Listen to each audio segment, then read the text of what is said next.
오늘은 그리스도께서 주신 자유, 이와 같은 제목으로 함께 은혜를 받고자 합니다. 오늘 함께 읽은 이 갈라디아서라고 하는 이 편지는 종교개혁가 마틴 루터가 가장 사랑하고 애독한 바울 서신입니다.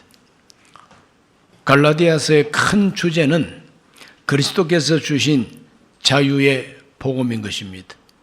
이 복음이 얼마나 확실하고 뚜렷했던지 바울은 자기 개인의 복음이 아니라고 하면서 그리스도께서 주신 이 복음, 이 자유는 다른 어떤 천사라도 다른 복음을 전하면 저주를 받을지어다라고 강력하게 강조하면서 우리에게 전해주고 있는 귀한 복음이요, 자유의 복음인 것입니다. 바울은 갈라디아서뿐만 아니라 다른 서신을 통해서도 한결같이 예수 그리스도께서 주신 자유를 말하고 있습니다. 그 대표적인 것 몇 가지를 말씀드립니다. 첫째는 죄인을 의인되게 한 자유입니다. 죄인에게는 자유가 없습니다. 죄 때문에 자유가 없습니다. 그런데 성경은 모든 사람이 죄인이라고 규정하고 있습니다. 갓 태어난 어린 아가를 보고도 죄인이라고 규정하는 것이 성경입니다. 로마서 3장 23절과 24절을 읽어보면 모든 사람이 죄를 범하였으며 하나님의 영광에 이르지 못하더니 그리스도 예수 안에 있는 속량으로 말미암아 하나님의 은혜로 값없이 의롭다 하심을 얻은 자 되었느니라. 모든 사람이 죄를 범하였다고 말하고 있습니다. 내가 언제 죄를 지었느냐고, 내가 무슨 죄를 지었느냐고 항의할 분들도 계십니다. 그런데 성경이 모든 사람이 죄인이라고 하는 것은 한 개개인이 무슨 나쁜 죄를 많이 지었다고 말하기보다도 그 개인이 무슨 나쁜 죄를 지었기 때문에 죄인이라고 하는 것이 아니라 인간 조상 아담 하와가 하나님이 따먹지 말라고 하신 선악과를 따먹고 불순종했습니다. 그 불순종한 것이 바로 죄를 범한 것이죠. 그런데 회개할 기회를 줘도 회개하지 않고 하나님께서 그들을 죽음에 던져버렸습니다. 선악을 알게 하는 나무의 실과를 따먹는 날에는 반드시 죽으리라고 하나님 말씀했습니다. 반드시 죽으리라고 하셨는데 안 죽으면 하나님 말씀이 헛것이죠. 하나님 말씀 틀림없습니다. 죽었습니다. 죽었다는 의미가 뭐냐? 생물학적으로 죽었다는 것이 아니라 생명 자체이신 하나님과 관계가 끊어졌다 이 말입니다. 방금 나온 에어컨이라도 한전에서 보내주는 이 전력과 연결이 안 되면은 그건 죽은 에어컨인 것입니다. 그러므로 방금 태어난 갓난 아기라도 하나님과 떨어져 있으면은 바로 그게 죽은 상태, 바로 그걸 가리켜서 죄인이라고 말하는 것입니다. 이런 의미로 볼 때에 세상 모든 사람은 다 죄인입니다. 죄인에게는 자유가 없습니다. 죄에 묶여 있습니다. 이와 같은 죄인들을 위해서 하나님이 베풀어 주신 은혜가 무엇이냐 하면은 우리의 죄를 우리 예수님께서 다 책임지시고 속량하셨다고 성경은 말하고 있습니다. 속량이라고 하는 것은 노예 신분에 있는 사람 또는 노비나 종으로서 살 수밖에 없는 그 사람에게 그 사람의 몸값을 다 갚아주고 해방시키고 그 사람을 면천해서 자유인이 되게 하고 보통 양민이 되게 하는 것을 속량이라 그럽니다. 오늘 우리 모두가 다 죄에 붙들려 있는 죄의 종인데 하나님이 독생자 예수님을 보내가지고 우리 죄값을 자기 독생자의 피를 흘리고 목숨을 바치게 해서 다 속량하셨다는 겁니다. 그리고 용서해 주셨다는 겁니다. 그러므로 용서받은 죄인은 더 이상 매여 있을 수가 없죠. 그러므로 해방을 받고 자유를 얻으니 바로 그걸 가리켜서 죄인을 의인되게 한 자유라고 표현합니다. 이 자유를 하나님이 우리에게 주셨다는 겁니다. 에베소서 1장 7절을 읽어보면 우리는 그리스도 안에서 그의 은혜의 풍성함을 따라 그의 피로 말미암아 속량 곧 죄사함을 받았느니라. 속량이라고 하는 것은 죄를 다 용서해 주는 것을 말합니다. 그러므로 하나님 앞에 범죄하고 죄지은 우리 인간이 그 죄를 다 용서받는 것이 바로 속량입니다. 내가 무엇을 했기에 용서받을 수가 있습니까? 내가 무엇을 했기 때문이 아니라 하나님께서 우리를 위해서 무엇을 하셨습니다. 뭘 하셨느냐? 속량하셨다. 무엇으로? 자기 독생자의 목숨값으로 우리를 속량하셔가지고 죄를 용서해 주시고 종의 신분이 아니라 이제는 의인으로 하나님의 자녀로 신분을 바꾸어 주신 것을 말합니다. 그러므로 하나님의 자녀로 신분이 바뀌어졌으면 이제는 자유할 수밖에 없는 것입니다. 북한은 지금도 우리 대한민국 여권 가지고 가면은 무슨 죄를 만들든지 해서 투옥시키고 고생시킵니다. 그러나 똑같은 한국 사람이라 할지라도 한 집의 형제라 할지라도 형님은 한국 여권 가지고 북한 감옥에 들어가지만 동생이 미국 시민권 갖고 있으면은 함부로 할 수가 없어요.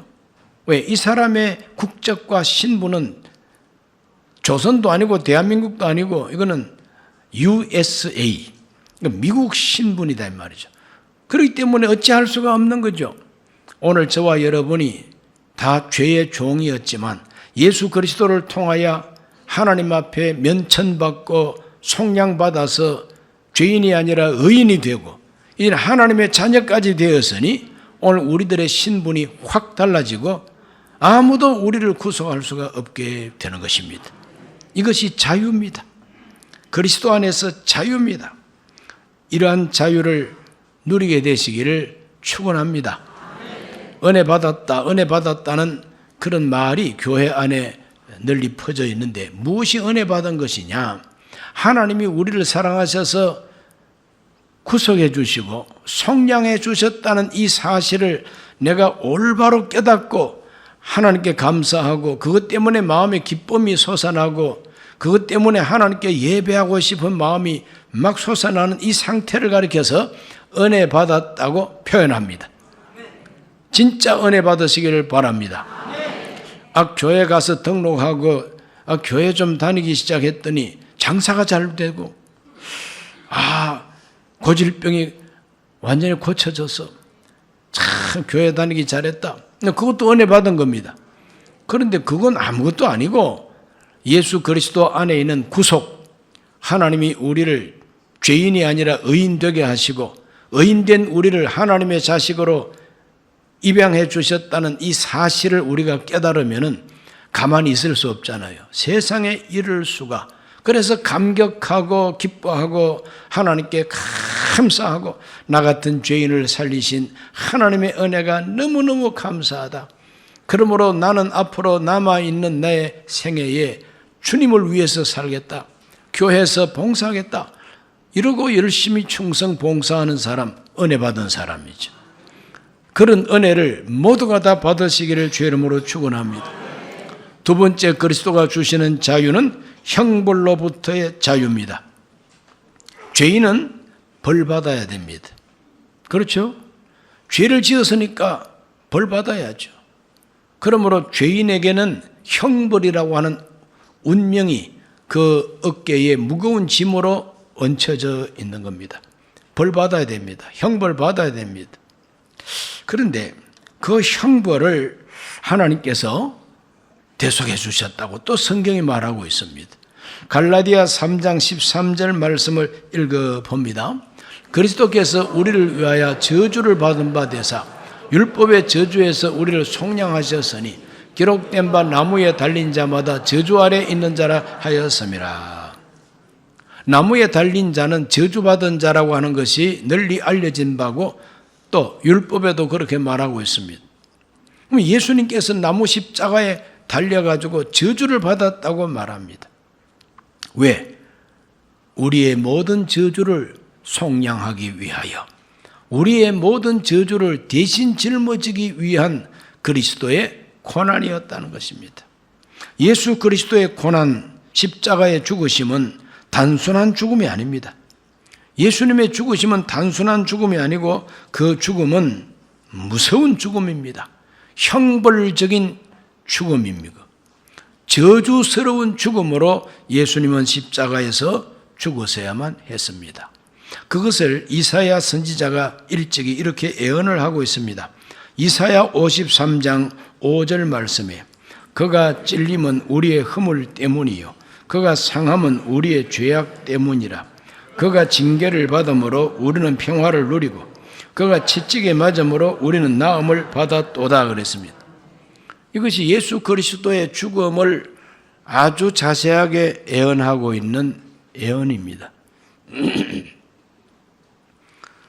그리스도의 고난은 찔리셨다는 거예요. 가시에 찔리고 예수 그리스도는 심장도 찔리고 예수 그리스도는 옆구리 찔리셨다 그랬어요. 그리고 상했다 그래요. 상했다는 것은 몽둥이로 두들겨 맞았다는 말입니다. 그래서 온몸에 피멍이 들고 온몸이 부러지고 그렇습니다. 십자가에 못 박기 위해서 죄인을 희롱하고 죄인을 아주 고통스럽게 하는 그와 같은 행위가 있습니다. 무서운 매를 맞아야 됩니다. 그가 징계를 받았답니다. 징계, 억울하게 재판을 받았다는 것이죠. 그가 채찍에 맞았다고 합니다. 여러분, 채찍이라고 하면 그냥 단순한 채찍이 아닙니다. 사형수들을 때리는 이 채찍은, 십자가 처형장에서 사형수를 때리는 이 채찍은 가죽으로 된 끈 끄트머리에 납조각을 항상 붙입니다. 그 채찍을 가지고 때리면은 납조각이 사람 몸속에 박힙니다. 그걸 곱게 빼는 것도 아닙니다. 납조각이 박힌 채로 그대로 당기면은 살점이 다 찢어지는 것이죠. 그 고통은 이루 말로 닿을 수 없는 아픔과 고통이라는 겁니다. 이렇게 우리 예수님께서 십자가에 못 박혀 죽으시는 바로 그 죽음은 저주의 죽음인 것입니다. 저주받고 죽는 죽음인 것입니다. 사람을 때려도 어떻게 이렇게 때릴 수가 있을까?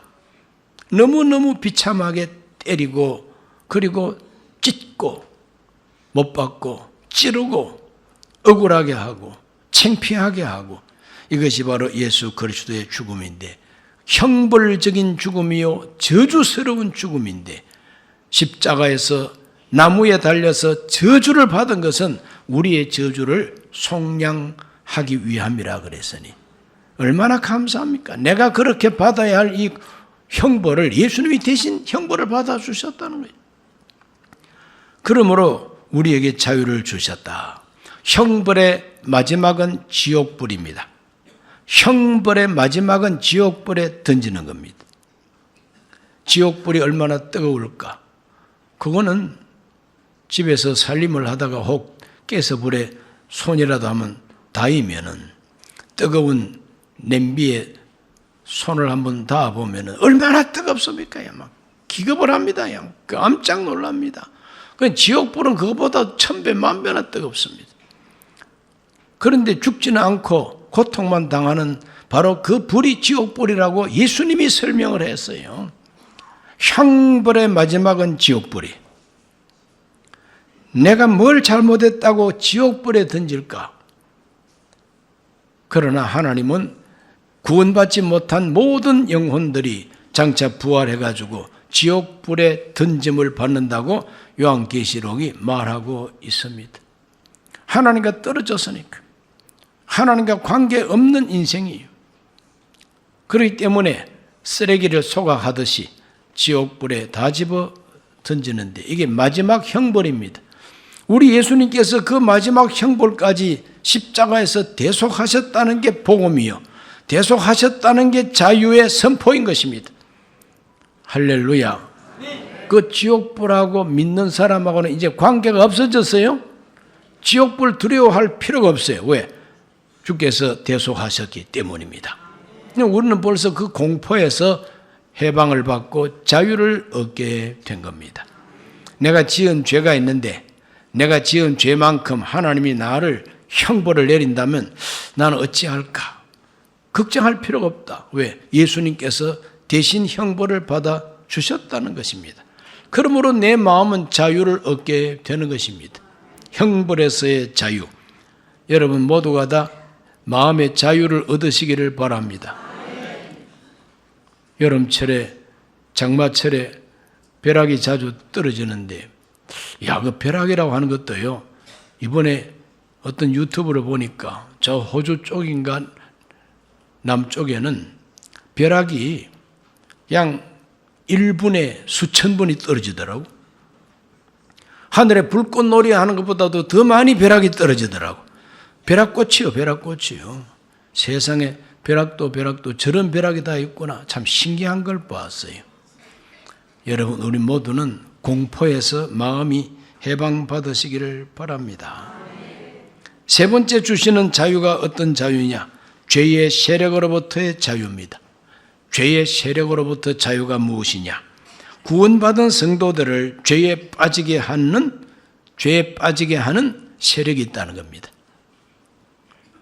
죄에 빠지게 하는 세력, 그건 바로 사탄 마귀죠.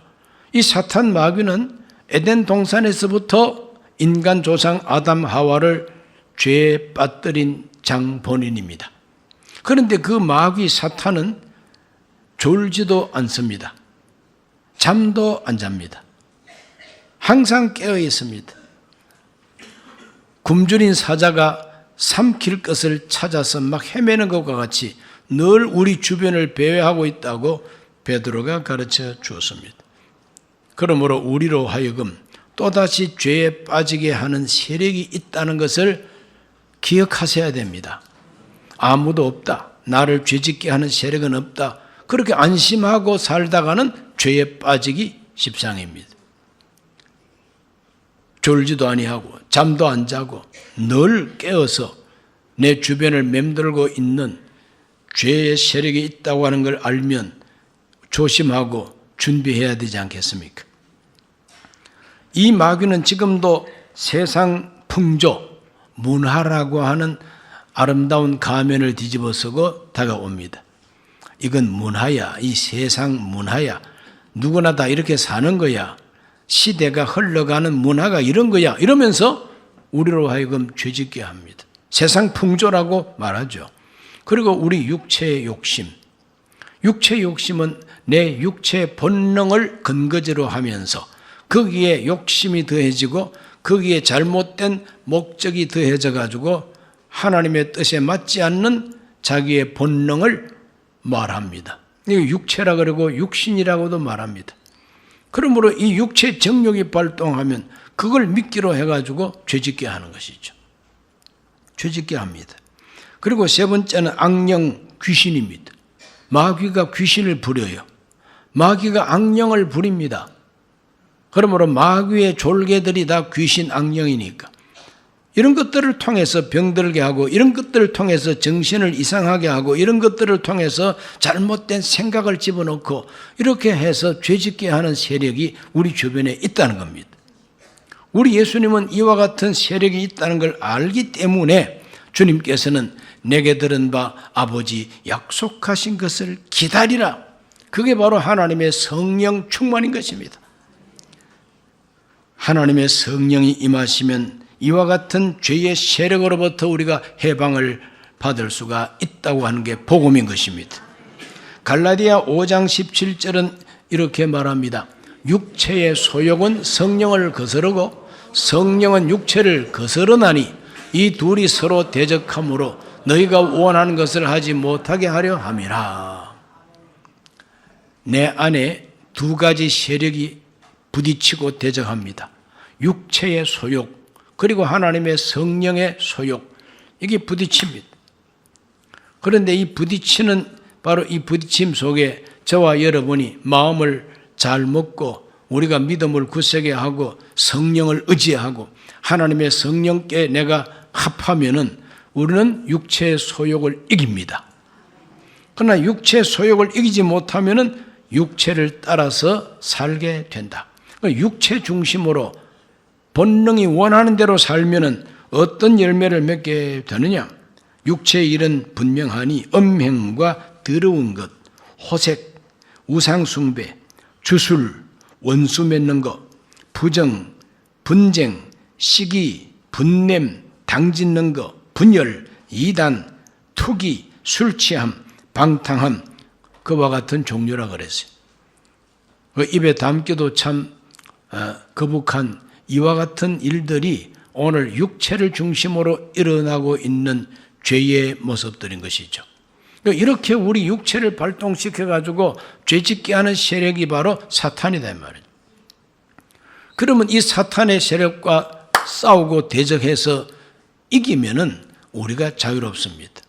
그러니까 이기면 자유롭습니다. 패배하면은 종이 되는 거죠.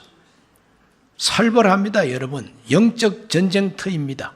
오늘 우리가 마귀의 세력 싸워서 이기면은 자유를 얻습니다.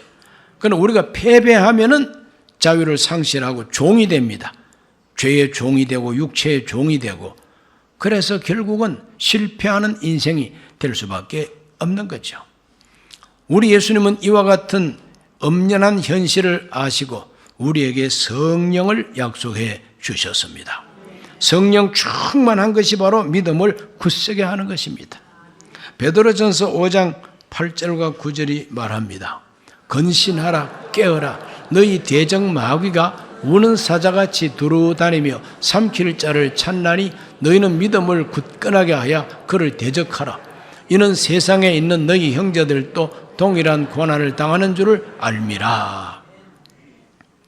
영적 전쟁은 우리가 피한다고 이기는 게 아닙니다. 눈 감고 있다고 해서 그냥 스쳐가는 게 아닙니다. 그러므로 정확하게 나를 잡으려고 옵니다. 그러면 대적해야 된다는 것이 성경의 가르침인 것입니다. 싸우라 이 말입니다. 맞상대해가지고 싸우라, 이것이 바로 성경이 가르치는 신앙생활입니다. 그러므로 신앙생활을 바로 한다는 것은 싸우는 생활입니다. 무엇과 싸우느냐? 괜히 옆에 있는 이웃과 싸우는 게 아니라 악의 영들과 싸우는 것입니다. 마귀와 싸우는 것입니다. 내 속에서 발동하는 이 정욕과 싸우는 것입니다. 세상을 사랑하는, 세상 풍조를 사랑하는 이 타락한 이와 같은 성품과 싸우는 것입니다. 이렇게 대적해야만이 자유를 얻을 수 있다는 게 하나님의 가르침인 것입니다. 오늘 저와 여러분 모두가 다 영적 전쟁을 피하지도 말고 숨지도 말고 그 앞에 무릎을 꿇고 항복하지 말고 대적하고 싸워 이기시기를 주의 이름으로 축원합니다. 무엇으로? 믿음을 굳건하게 하여. 믿음을 굳건하게 하는 것이 바로 성령 충만입니다. 에베소서 6장 10절과 11절을 읽어봅니다. 끝으로 너희가 주 안에서와 그 힘의 능력으로 강건하여지고 마귀의 간계를 능히 대적하기 위하여 하나님의 전신갑주를 입어라 그랬습니다. 하나님의 전신갑주, 그건 완전 무장입니다. 온몸에 무장을 하고 전쟁에 나가는 용사와 같이 무장을 하라, 영적 무장을 하라는 겁니다. 에베소서 6장 13절도 말합니다. 그러므로 하나님의 전신갑주를 취하라. 이는 악한 날에 너희가 능히 대적하고 모든 일을 행한 후에 서기 위함이라.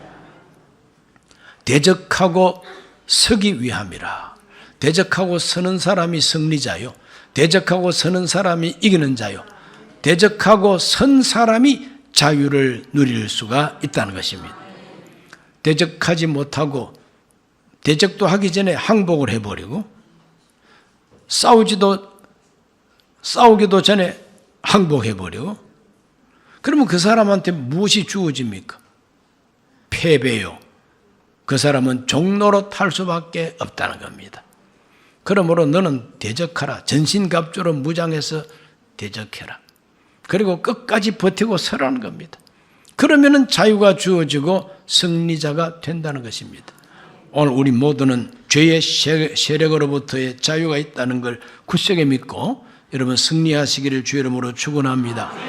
이스라엘 백성들이 애굽에서 해방을 받았습니다.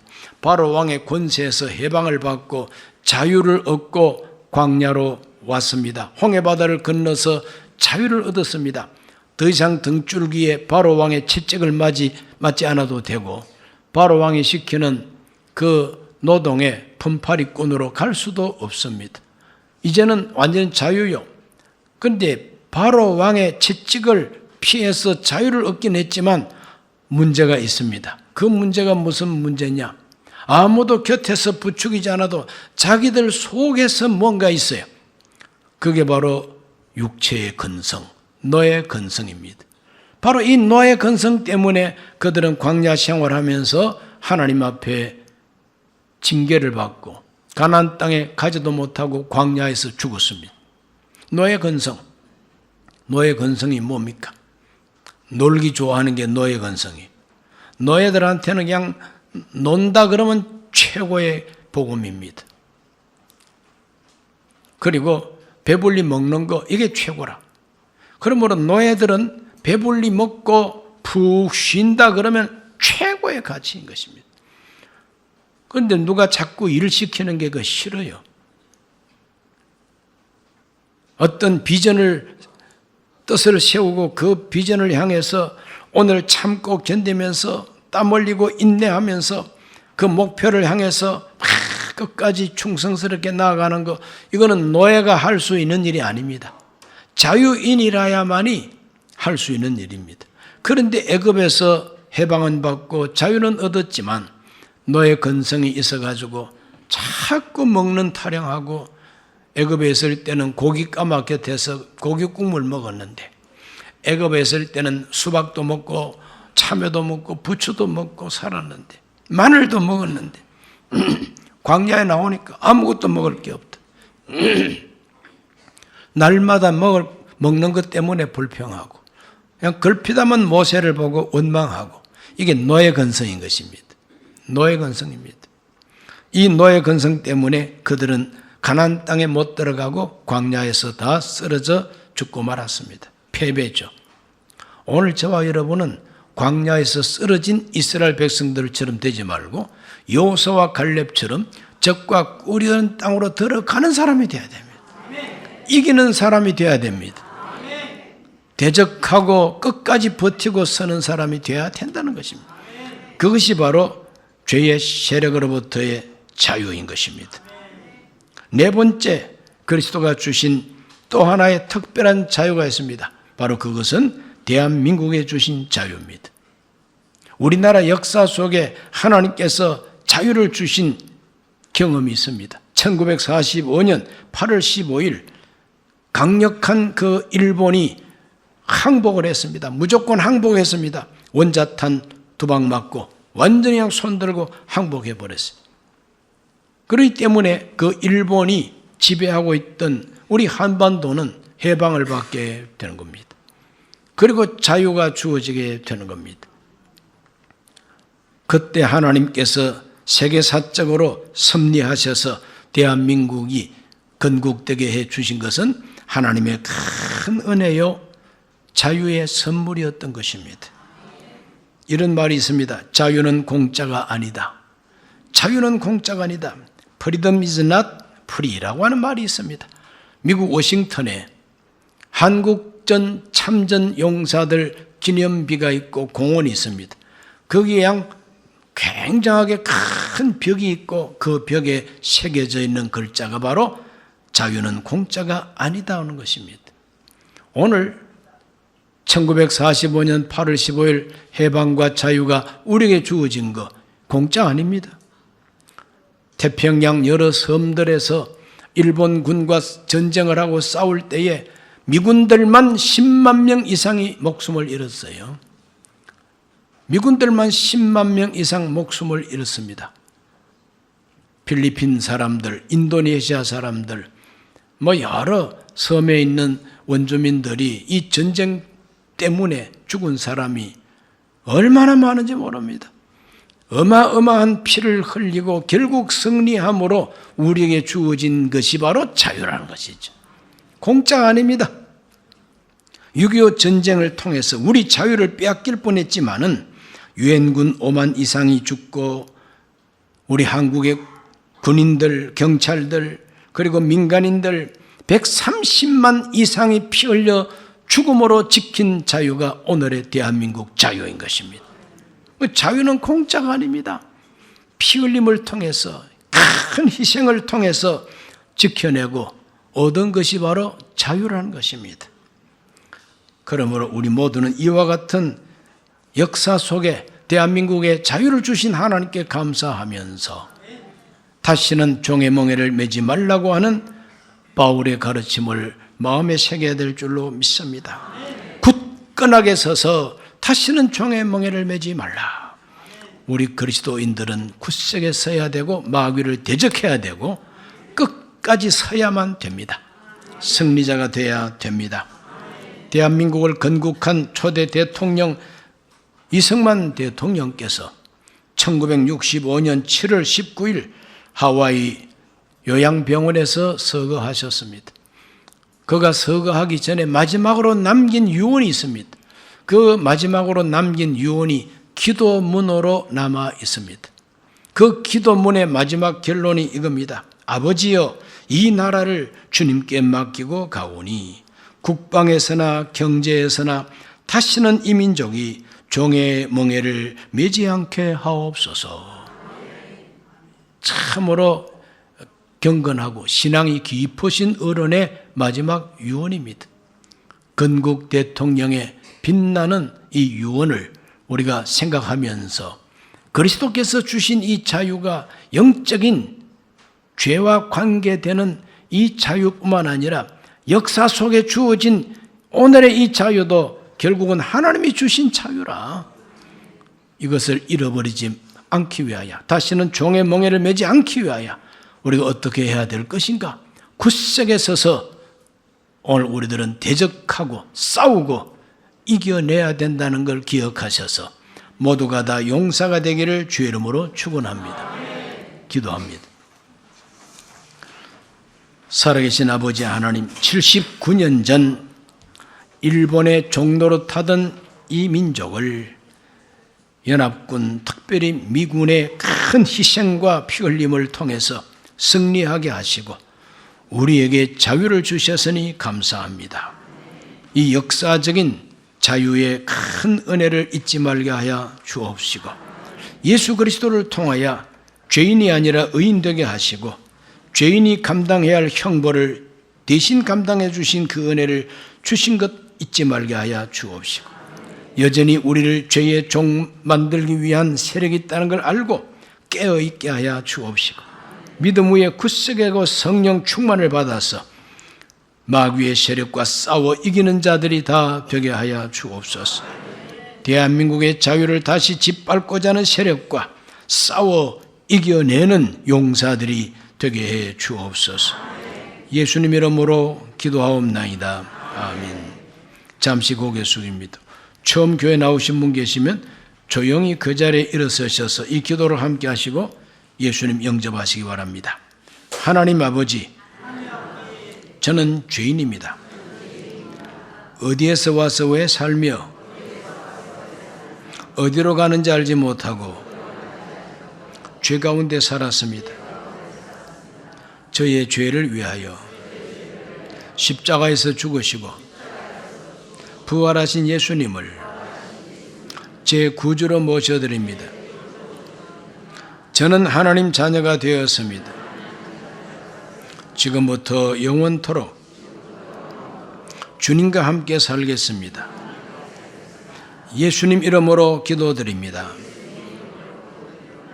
아멘.